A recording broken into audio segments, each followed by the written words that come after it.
Subscribe to our channel by clicking the subscribe button. Click the bell button and enjoy the latest uploads from our channel.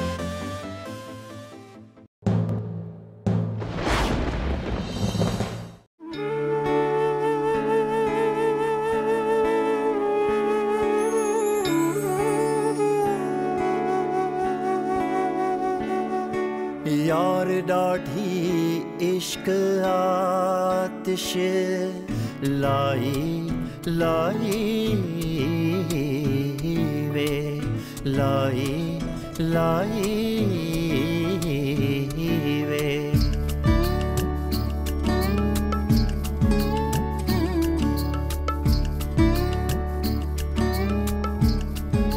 यार डाढ़ी इश्क आतिश। इस वक्त factory के हिस्से बखरे करना, उससे फैक्ट्री की साख को नुकसान पहुंचेगा। हाँ तो आप फैक्ट्री के हिस्से मत करें ना, मेरे हिस्से की मुझे रकम दे दीजिए, मैं फैक्ट्री से दस्तबरदार हो जाऊंगा। अगर तुम्हें तहरीम से इतनी मोहब्बत है तो इस मोहब्बत का अभी और आज सबूत दो। शफक को तलाक दो।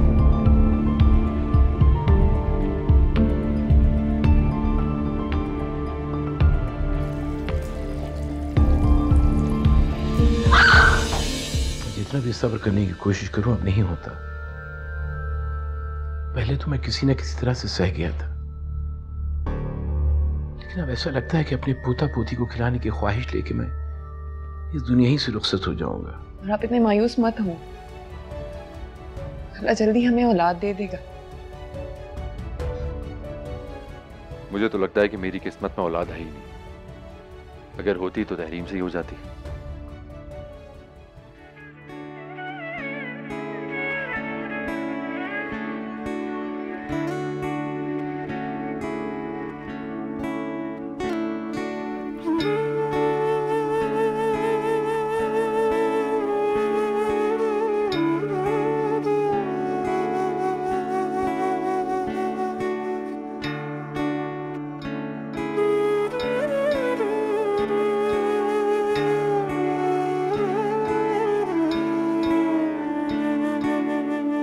यार डाढ़ी इश्क आतिश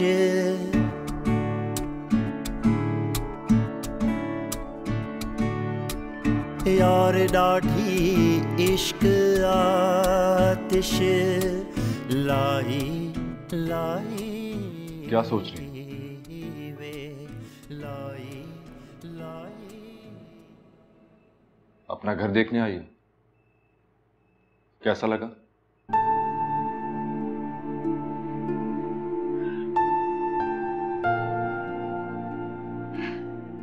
ये मेरा घर नहीं है। तो फिर किसका है? शफक का है। नहीं, ये शफक का नहीं, तुम्हारा ही है। सब कुछ उसी का तो है, मेरा तो कभी कुछ था ही नहीं।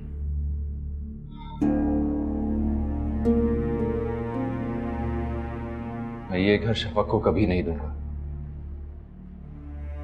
जब भी ऐसे दावे किए हैं हमेशा उसका ऑपोजिट ही करते हो। वैसे भी मुझे इस घर की कोई जरूरत नहीं। तो फिर तुम यहां क्यों आई हो? ऑफिस से गुजर रही थी, सोचा देखती चलो।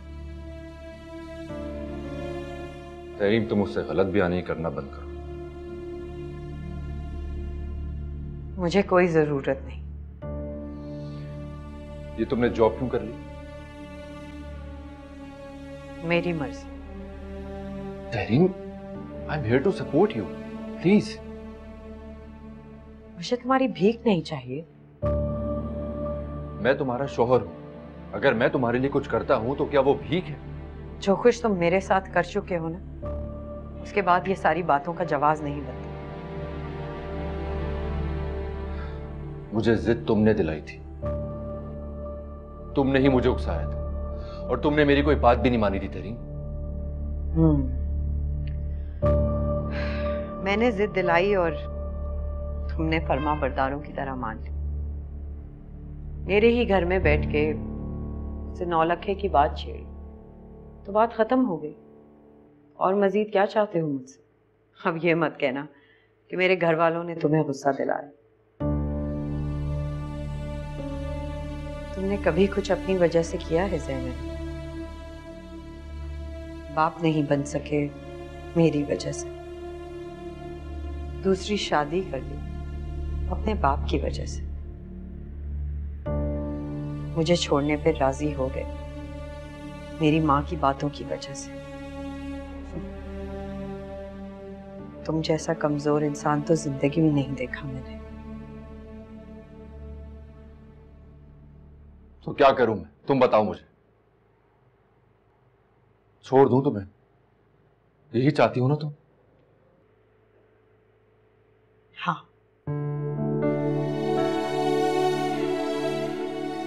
अब मैं यही चाहती हूँ।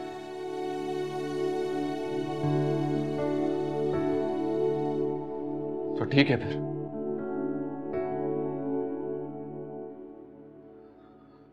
नौ लाख ला दो और ले जाओ अपनी तलाक।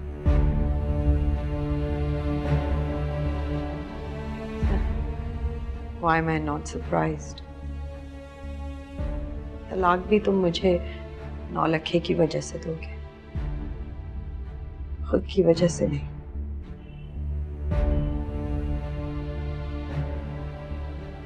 तो ठीक है ज़ैनबी, तलाक के पेपर्स रेडी रखना, मैं 9 लाख वापस दे दूंगी।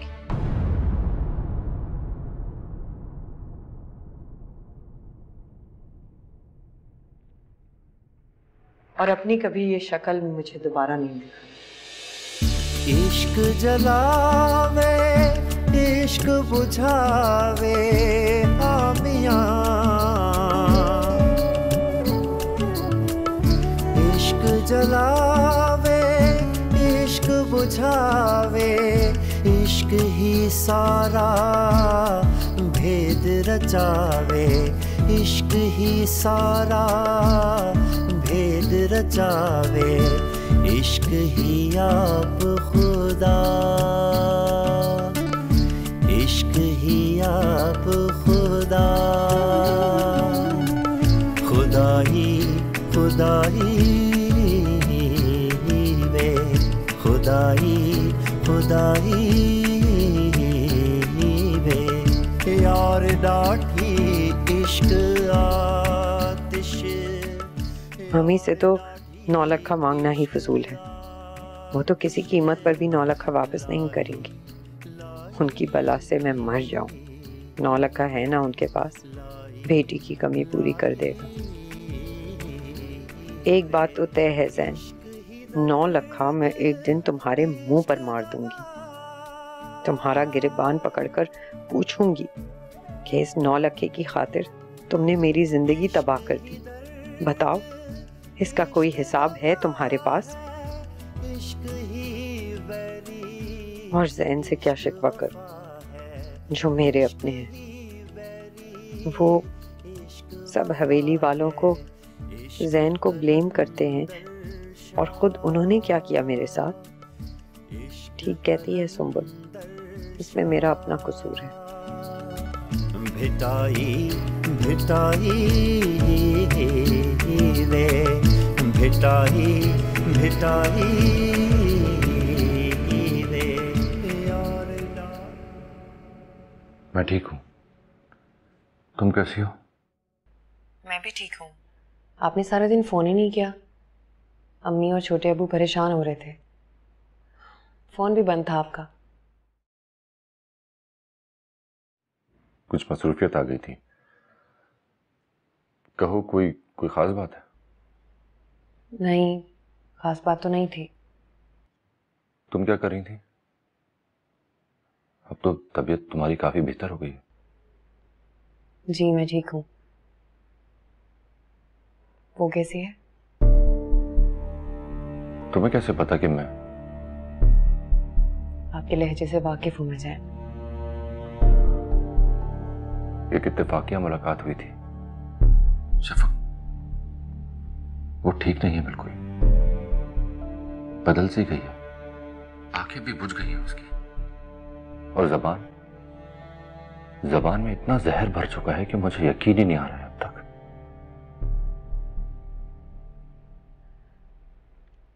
बेयकीन होने की बजाय उसे स्पेस दें ज़ैन। कैसे दूं? वो तलाक की बात ले आती है। आपने नौलखे की बात की थी। उसके तलाक के मुतालबे को पूरा ना करने के लिए मेरे पास यही एक तरीका है। लेकिन ज़ैन वो नौलखे की बात को अपनी बेइज्जती समझती है। आप खुद ही सोचें, वो ये महसूस नहीं करेगी कि नौलखा ज्यादा अहम है और वो नहीं। मैं मोहब्बत करता हूं उससे, मेरे लिए नौलखा कैसे अहम हो सकता है, वो ये भी तो समझे। जानती हूं, लेकिन इस बात का एहसास तो तहरीम को होना चाहिए ना। आप भी उसके सामने नौलखा नौलखा करते रहेंगे तो वो हवेली कभी वापस नहीं आएगी। ठीक कह रही हो तुम। हमेशा नहीं कहती। मनाएं उसे खुद से मजीद बदजन ना करे ज़ैन। शफक, तुम्हें उससे हसद नहीं होती?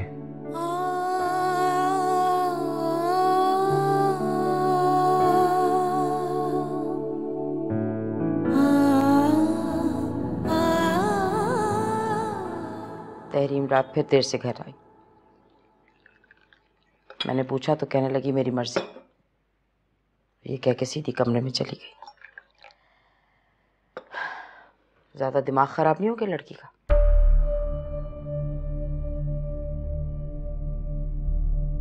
तुम्हारा अपना कितना हाथ है इसमें? क्या मतलब है इस बात से आपका?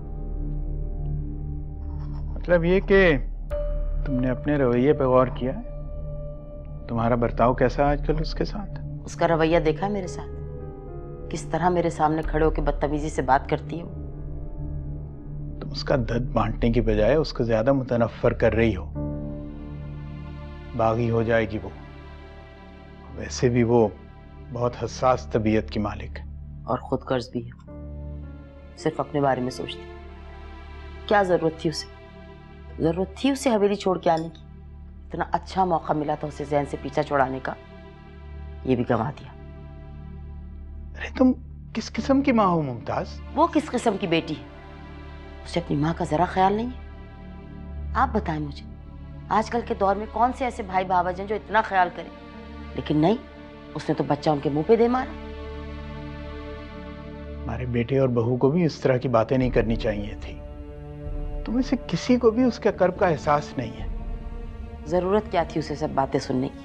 वो तो अपने कमरे में बात कर रहे थे ना। उसे टोल लेने की क्या जरूरत थी? आज रोहेल ने जायदाद का मुतालबा किया, कल वो घर छोड़ के जाने पे तुल जाएगा। इसमें सारा का सारा कसूर तहरीम का होगा, क्योंकि कुर्रतुल ऐन मुझे बता चुकी है कि तहरीम का रवैया उसके साथ बिल्कुल भी ठीक नहीं है। तो बेहतर ये होगा कि आप अपने भाई साहब से बात करें। वही समझा सकते हैं कुर्रतुल ऐन और रोहेल को।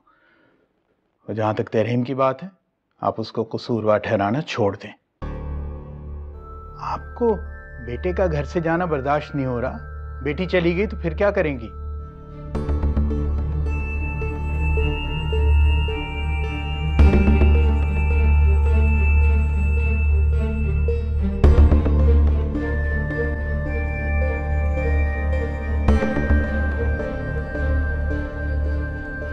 तो क्या फिर मैं ये समझूं कि रोहेल के दिमाग में ये बात आपने डाली? नहीं, ये उन दोनों का अपना फैसला है। मैं सिर्फ उन दोनों को सपोर्ट कर रहा हूं। आपको महसूस नहीं हो रहा कि कुदरत हमें इशारे दे रही है? क्या वो वापस आ जाएगी? माफ कर देगी?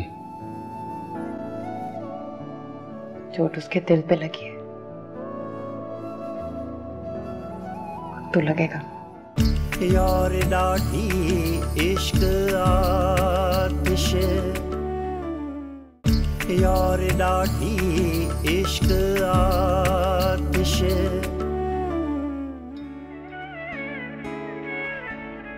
पहले हसद भी होती थी, उससे नफरत भी महसूस होती थी। मैं उसे मुजरिम भी समझती थी, लेकिन फिर मुझे एहसास हुआ कि इंसान का अपने दिल पर कोई इख्तियार नहीं। जिस तरह आप उससे मोहब्बत के मामले में बेइख्तियार हैं, उसी तरह मैं आपके बारे में।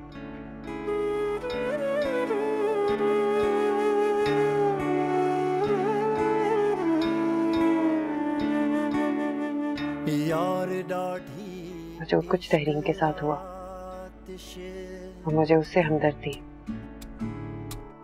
मुझे ये डर रहने लगा है कि वही मेरे साथ भी ना हो जाए। यार डाढ़ी इश्क आतिश लाई लाई वे लाई लाई, जो उससे खौफ महसूस होने लगा है। यार डाढ़ी इश्क मैं नहीं चाहती कि मुझे किसी की बद्दुआ लगे, वो भी तहरीम की। अब मुझे ये भी समझ आ गया है कि ना तो मैं उसकी जगह ले सकती हूँ और ना ही उसकी कमी पूरी कर सकती हूँ।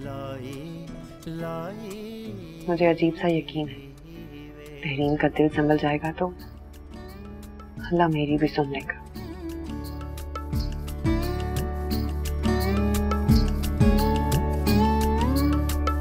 इश्क जलावे इश्क बुझावे आमियां,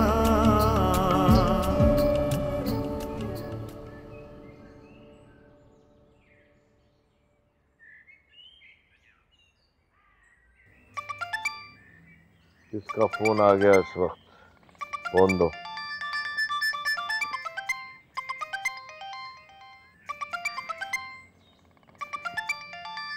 मुमताज। अस्सलाम वालेकुम भाई साहब। वालेकुम सलाम। कैसी हो मुमताज? जी ठीक हूँ। क्या बात है मुमताज, इतना धीमा क्यों बोल रही है? नहीं कोई खास बात नहीं है, बस एक छोटी सी बात करना चाह रही थी आपसे। हाँ जरूर करो। क्या तहरीम का कोई मसला है? नहीं तहरीम का तो नहीं, रोहेल के प्लॉट का मसला हो रहा है। क्यों? उसमें क्या मसला है? रोहेल सजाद पे दबाव डाल रहा है कि उसे प्लॉट पे घर बनाने के लिए पैसे चाहिए। अब आप ही बताइए इतने पैसे कहाँ से अरेंज हों? तो इसमें नामुमकिन वाली कौन सी बात है? भाई साहब आप तो ओहो भाई, रोहेल ने कभी ना कभी तो अपने प्लॉट पे घर बनाना है ना, तो कल की बजाय आज क्यों नहीं? और कल तो महंगाई और बढ़ जाएगी। रोहेल हमसे अलग हो जाएगा। तो मेरी बहन ये कौन सी अजीब बात है? आप मेरी बात क्यों नहीं समझ रहे? मैं परेशान हो रही हूँ। मुमताज तुम क्यों रोक रही हो रोहेल को घर बनाने से? कोई खास वजह? ये घर भी तो उसी का है भाई साहब। नहीं, ये घर तुम्हारा है जैसे जैन अली का प्लॉट तहरीम का था। अब अगर रोहेल अपने प्लॉट पे घर बना रहा है तो इसमें तुम्हें क्या मसला है? मेरी तो कुछ समझ में नहीं आ रहा। तो रोहेल अगर अपनी बेगम के लिए घर बनाना चाह रहा है तो अपने पैसे जमा करे, हमें क्यों कह रहा है? ठीक है, फर्ज करो कि उसने पैसे जमा कर लिए, चलो कहीं से लोन ले लिया, फिर तो तुम्हें कोई एतराज नहीं है ना? पर इतना पैसा उसे देगा कौन? कौन लोन देगा उसे? कहाँ से मिलेगा क्या मतलब है? मैं दूंगा उसे। और साफ बात है मुमताज, मेरी बेटी का अब तहरीम के साथ गुजारा नामुमकिन है। भाई साहब ऐसी तो कोई बात नहीं, वो दोनों तो अच्छे से गुजारा कर रही हैं, बल्कि आज तक कोई तल्ख कलामी नहीं हुई, कोई बदमज़गी नहीं हुई। ये सब मेरी कुर्रतुल ऐन की बर्दाश्त की वजह से था मुमताज। तो क्या फिर मैं ये समझूं कि रोहेल के दिमाग में ये बात आपने डाली? नहीं, ये उन दोनों का अपना फैसला है, मैं सिर्फ उन दोनों को सपोर्ट कर रहा हूँ। लेकिन भाई साहब आप मेरी बेटी ने तहरीम की खातिर बहुत बड़ी कुर्बानी दी है, कोई नहीं सोचता आज के जमाने में ऐसा करने को, लेकिन तुम्हारी बेटी इतनी एहसान फरामोश निकली। नहीं मेरी बेटी एहसान फरामोश नहीं है। लेकिन मेरी बेटी तुम्हारे घर में खुश नहीं है। देखो मामले को समझो, और तुम्हें तो 9 लखे से मतलब है, और इसीलिए तो तुमने तहरीम को घर में बिठा के रखा हुआ है अपने पास। कम से कम रोहेल और कुर्रतुल ऐन को तो चैन से जीने दो। मुझे तो आपसे बहुत उम्मीदें थी भाई साहब, मैं तो समझती थी आप हमेशा मुझे सपोर्ट करेंगे। हाँ तो मैं कब इनकार कर रहा हूँ मुमताज, तुम बहन हो मेरी, मैं तुम्हें सपोर्ट नहीं करूंगा तो और कौन करेगा? लेकिन मुमताज बेहतर है कि दिलों में दरार ना आए। भाई घर की दहलीज ही तो बदल रही है, उससे क्या होता है? अच्छा मेरे कुछ मेहमान आ गए हैं मुमताज, मैं तुमसे बाद में बात करूंगा।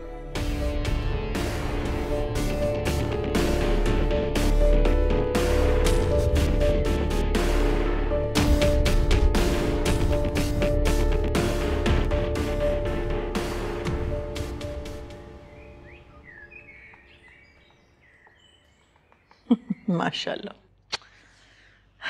शुक्र अल्हम्दुलिल्लाह, कितनी मुश्किल से ये खुशी का मौका अल्लाह ने दिखाया। देखा ज़ैन अली, मैं कहती थी ना तुम्हारी औलाद ज़रूर इस घर में खेलेगी, और वही हुआ। बाबा मैं बहुत खुश हूँ। अच्छा भाई, अल्लाह तुम दोनों को सलामत रखे, खैरियत से रखे। ये ज़रा पहन लो। बिस्मिल्लाहिर्रहमानिर्रहीम। इसे उतारना नहीं बेटा, और गले के अंदर रखना हमेशा। अम्मी क्या है? बेटे नजरे बद से बचने के लिए है ये, मैंने शफक को पहले ही पहना दिया। अल्लाह तुम्हें सलामत रखे। अच्छा अकबर अली भाई, जब तक वो खुशी का दिन ना आए कोशिश करें कि ये बात अपने तक रखें, दूसरों को नहीं बतानी। ऐसे ही होगा। बस अल्लाह खैरियत से वो घड़ी दिखाए जिसका बड़ी बेताबी से मुझको इंतजार रहा है। आमीन आमीन।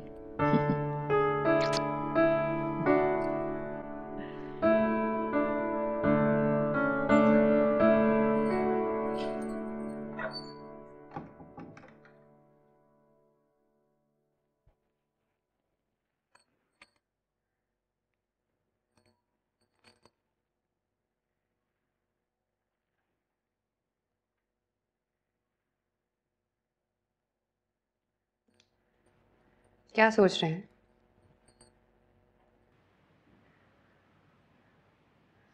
कुछ नहीं। परेशान है? नहीं, परेशान भी नहीं।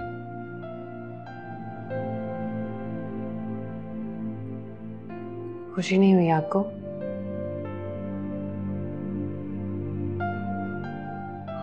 खुशी? पता नहीं, मगर खौफजदा हूं। मैं तीसरी बार यह अजियत बर्दाश्त नहीं कर सकता।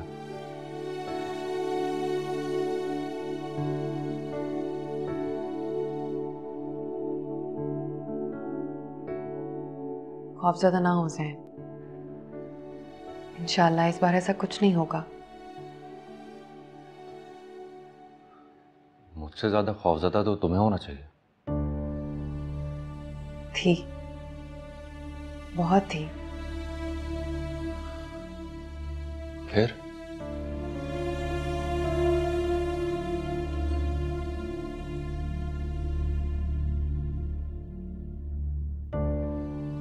कुछ समझ ही नहीं आता था, कोई वजह ही नहीं मिलती थी। लेकिन अल्लाह खुश नहीं है, इस बात का एहसास बढ़ता चला जा रहा था।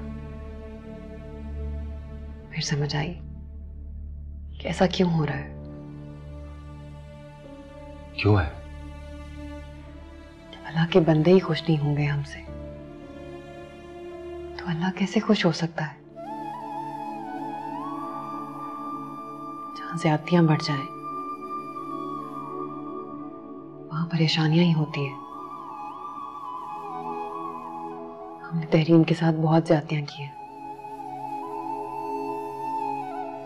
शायद उसी की सजा मिल रही है।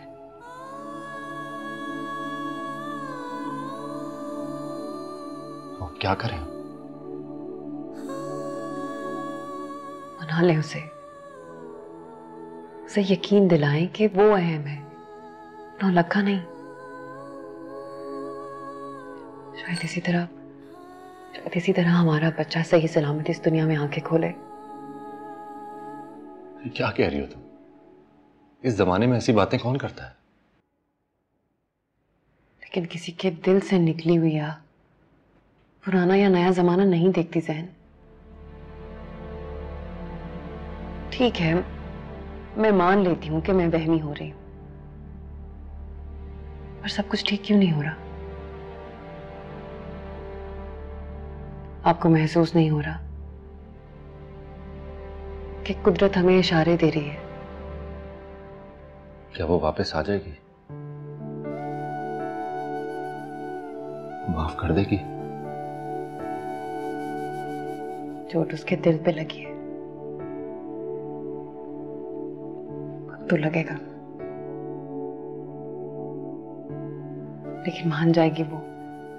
जानती हूं मैं उसे, छोटा दिल और ज़र्फ नहीं है उसका। हम उसे मना लेंगे। हमारी औलाद के लिए आपको ऐसा करना पड़ेगा ज़ैन।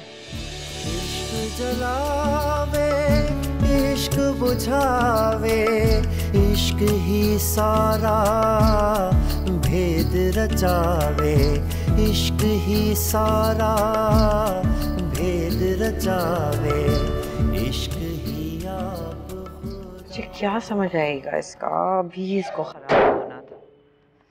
अम्मा की बातें सुननी पड़ेंगी अलग। इस वक्त कहाँ मिलेगा मैकेनिक यार, what the hell.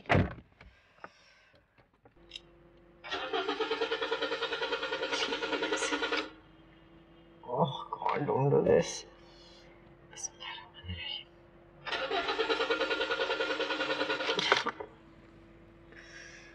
Please don't do this.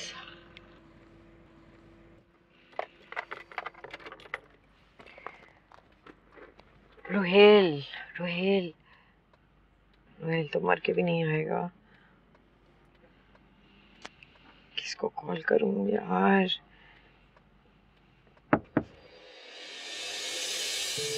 Hi.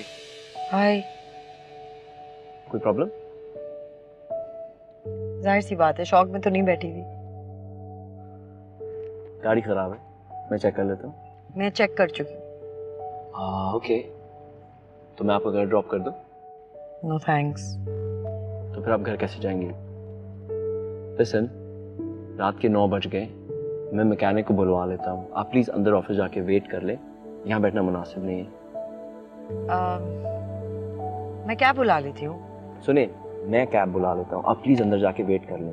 Okay? Okay, sure.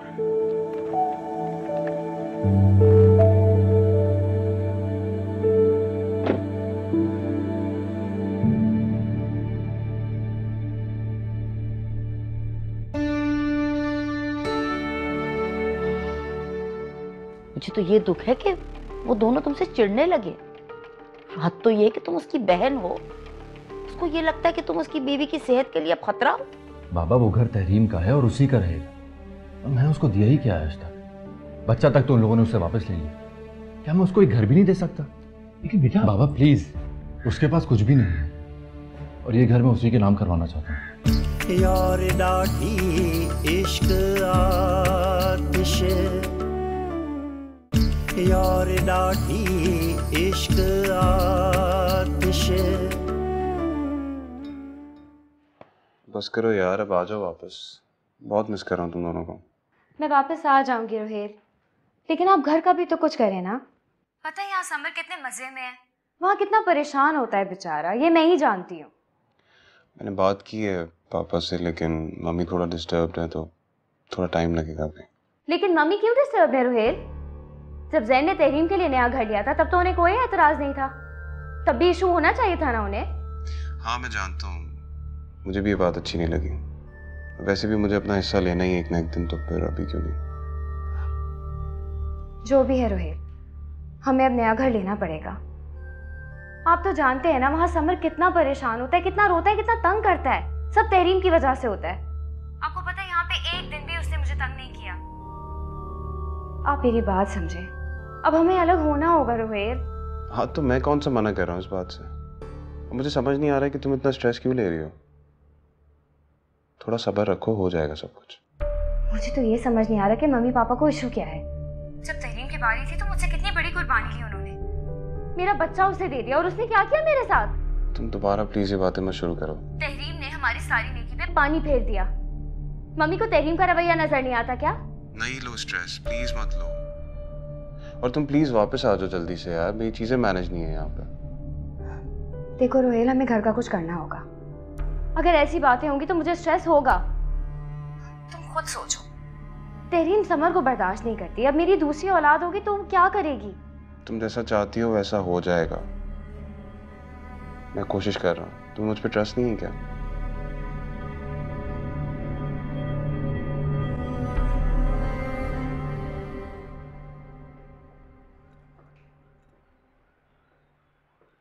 क्या हुआ फिर?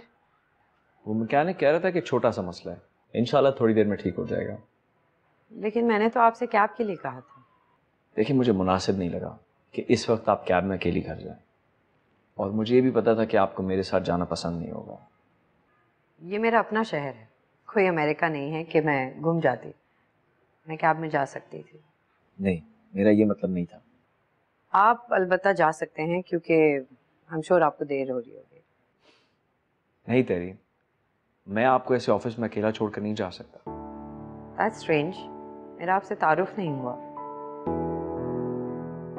लेकिन आपको मेरा नाम पता है। नाम तो मेरा भी आपको पता है।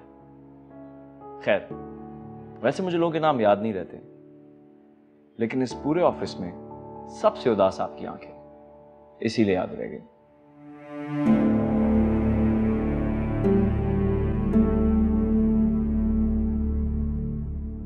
बेटा, ये बातें बार बार दोहराने का क्या मकसद है? मतलब भाई, ये अचानक नया घर बनाने का तुम्हें क्या ख्याल आन पड़ा है? पापा, आप तो मुझे समझने की कोशिश करें प्लीज। बेटा, तुम बात समझने की कोशिश करो। मेरी कोई 30-40 फैक्ट्रियां नहीं है कि उनमें से एक मैं बेचकर तो तुम्हें पैसे दे दूं। एक फैक्ट्री है और एक घर है, तो मैं क्या फैक्ट्री बेच दूं तुम्हारे लिए? बंटवारा तो एक न एक दिन होना ही है, तो फिर अभी क्यों नहीं? बेटा, मुझे बंटवारे की कोई जल्दी नहीं है, और तहरीम के हालात तुम देख रहे हो। जब तक उसका फ्यूचर सेटल नहीं हो जाता, मैं इस बारे में सोच भी नहीं सकता। तो आप मुझे लोन ले दें, फैक्ट्री के नाम पे इजीली लोन भी मिल जाएगा। इस बारे में सोचा जा सकता है।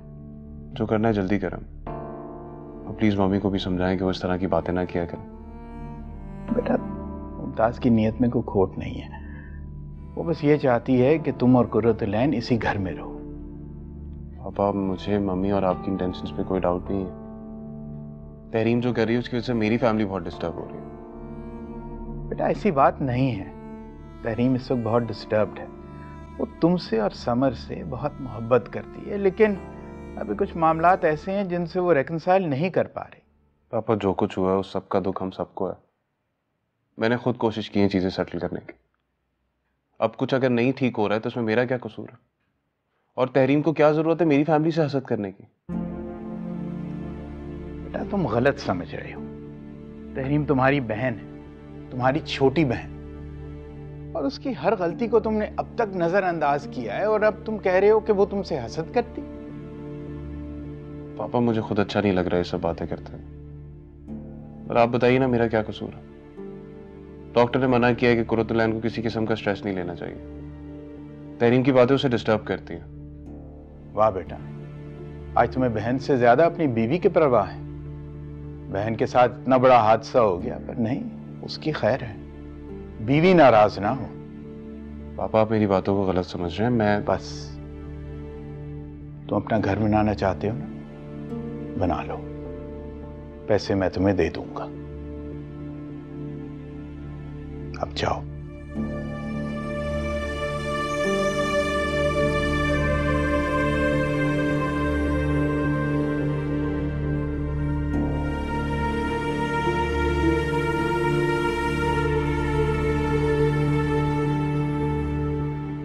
मुझे तो बड़ी हैरानी है रोहेल पे। ऐसा लगता है जैसे कुर्रतुल-ऐन की जबान बोल रहा है।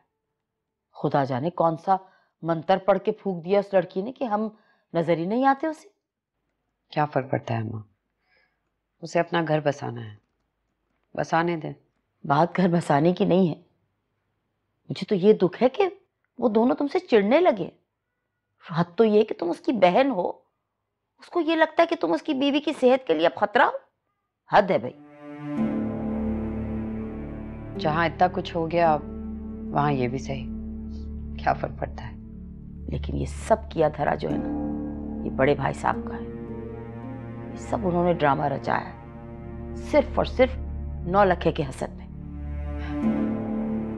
यहाँ पे सब ऐसे ही हैं। सब सिर्फ अपने मफाद के बारे में सोचते हैं, दूसरों के फायदे के बारे में कोई नहीं सोचता। कभी कभी तो ऐसा लगता है कि शतरंज के मोहरों की तरह एक दूसरे को इस्तेमाल करते हैं।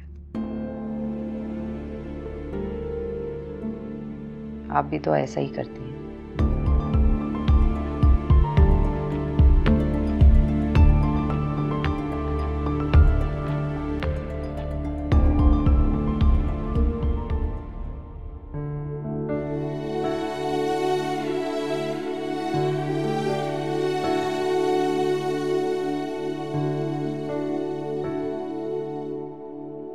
न जाने मुझसे क्या गलती हो गई।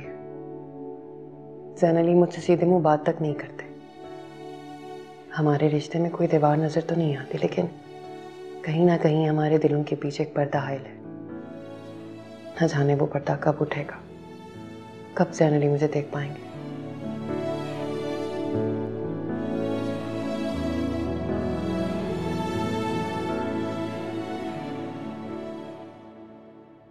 बेटा, मैंने 1-2 वकीलों से बात की है।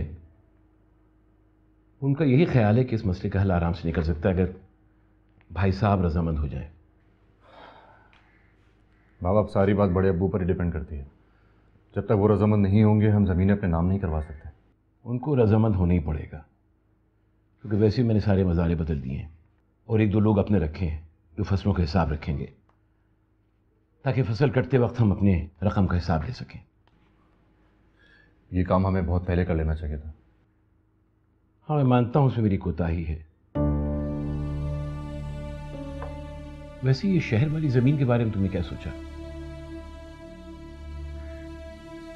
बाबा, वो घर मैं नहीं बेचूंगा। वो घर मैं बेचना ही नहीं चाहता। हमें उस जमीन से क्या मिल रहा है? बाबा, वो घर तहरीम का है और उसी का रहेगा। और मैं उसको दिया ही क्या है आज तक। बच्चा तक तो उन लोगों ने उससे वापस ले लिया। क्या मैं उसको एक घर भी नहीं दे सकता? लेकिन बेटा, बाबा प्लीज, उसके पास कुछ भी नहीं है और ये घर मैं उसी के नाम करवाना चाहता हूँ।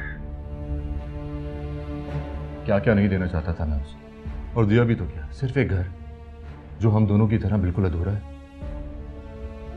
तो क्या वो तुमसे मसालियत के लिए तैयार है? पता नहीं।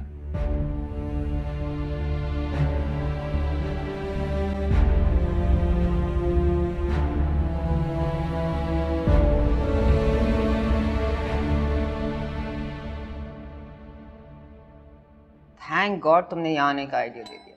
तो ऑफिस में बैठ के बोर हो गई थी। है ना? टेल मी अबाउट इट यार। वैसे मैं इसलिए अकेले नहीं बाहर आती थी। और अच्छा सुना तुमने ऑफिस ज्वाइन कर लिया, एटलीस्ट हैंग आउट तो कर सकते हैं ना।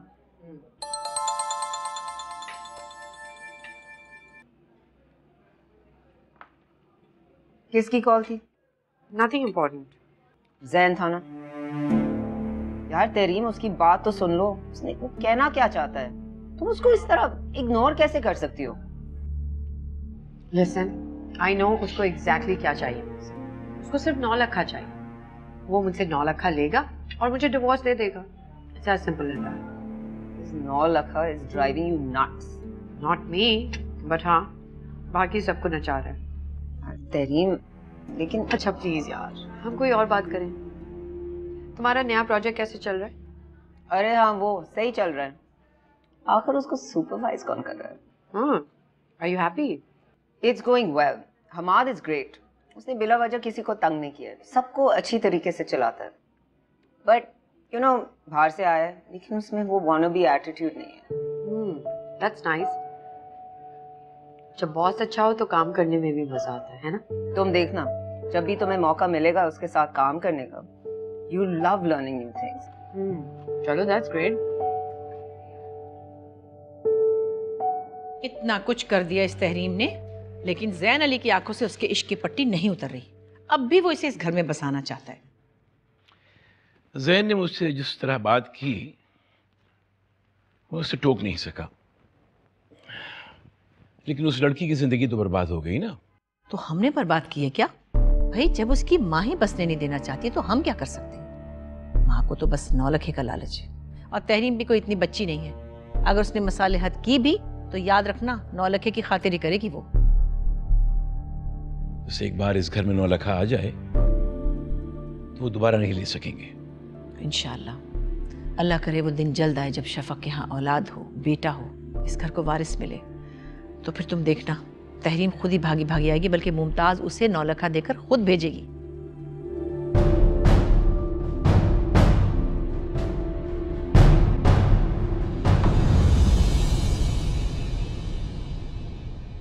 यार डाढ़ी इश्क आतिश। आपसे रिश्ता है